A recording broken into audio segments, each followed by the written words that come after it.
Okay, guys, so you might find yourself having to deal with an equation like this. You'll find you have got P and R, or Q, or not P. You find yourself with this equation. So basically, you need to first look at how many statements you have. So in this, as represented by the letters, so you've got P, Q, PQR. So this we did in the previous video on how to complete this. And then now when they are talking of P and R, then we need to look for an instance where both P and R is true. So since we have these ones being true in the first, okay, so the first row would be true because we're dealing with Q and R. And then the third will also be true, and then the rest of them will be false because uh, true of the P only runs up to here. The rest of them is false, but in this case where we've got this sign of AND, we need both of them to be true. So the rest of these statements will be false. False, false.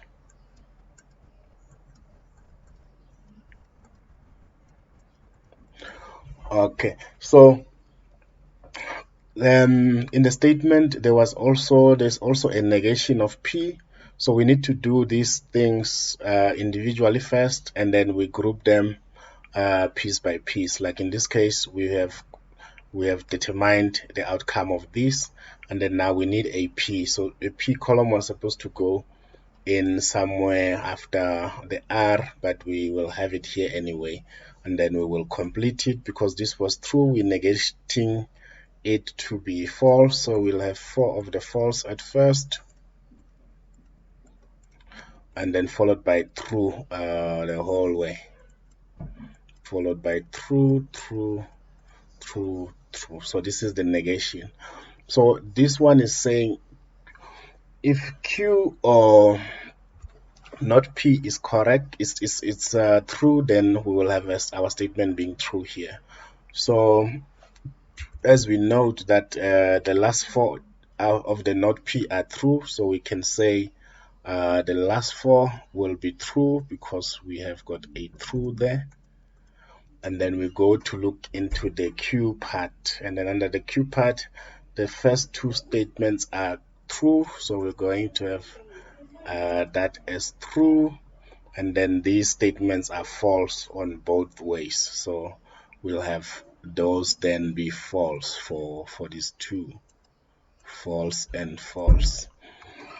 But then now we are not done, because the equation we were given was this long one. So now we managed to get the individual statements, and after having the individual statements, we combine these 2 and these 2 to get these values. Now we want to see if we join these 2 statements with an OR, meaning that when either of these 2 statements is true, we're gonna have a true here.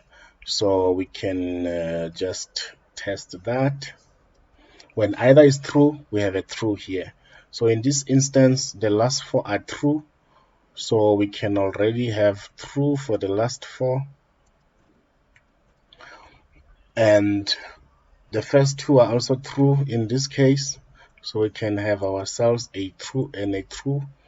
We also have a true from this side, so we will take that true with here, and then only here these 2 are false, and then only then we will have a false here.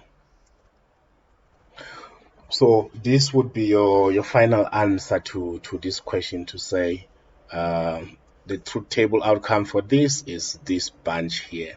But then of course they would likely to have interest on how you got there, so then there you need to include all of this.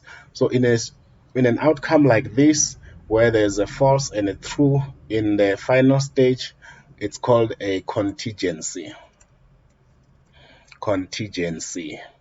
And then if it is all true, we call that a tautology. And if it's only false here, then that is called a contradiction.